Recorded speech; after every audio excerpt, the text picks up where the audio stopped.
ভাই তুমিও কি সবার মতো ডিএলএস গেমটা খেলো কিন্তু কোনো স্কিল দেখাতে পারো না?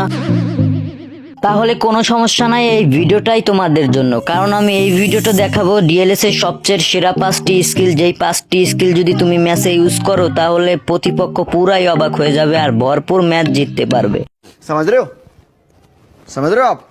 ভাই ভিডিওটা শুরু করার আগে তোমাদের একটা কথা বলি, এটা কিন্তু আমার নতুন ইউটিউব চ্যানেল, তো সবাই এই ভিডিওটাতে লাইক দিয়ে চ্যানেলটা সাবস্ক্রাইব করে দিও, কারণ এইরকম ভিডিও কিন্তু আমার ইউটিউব চ্যানেলে প্রতিনিয়ত পাইবা, ঠিক আছে? তো চলো বেশি কথা না বইলা ভিডিওটা শুরু করি।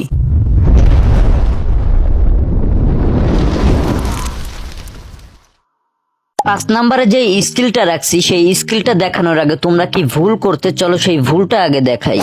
তোমার ম্যান প্রতিপক্ষর থেকে বল কেড়ে নিয়ে তোমাকে একটা বল বানিয়ে দেয়, আর তুমি সেই বলটা বের না করতে পেরে প্রতিপক্ষ ডিফেন্ডারের কাছে তুমি সেই বলটা দিয়ে দাও। কোনো সমস্যা নাই, চলেন 5 নাম্বার স্কিলটা আপনাদের শিখিয়ে দিচ্ছি, তাহলে আর এইরকম ভুল আপনারা প্রত্যেক ম্যাচে করবেন না। তো চলেন 5 নাম্বার স্কিলটা শিখিয়ে দেই। তো স্কিলটা শেখার জন্য আপনারা হোমে চলে আসবেন এন্ড মাই ক্লাবে চলে আসবেন। এখান থেকে ট্রেনিং গ্রাউন্ড সিলেক্ট করে এখানে ফ্রি ট্রেনিংটা সিলেক্ট করবেন। এবার আপনি বলটা এই প্লেয়ারটা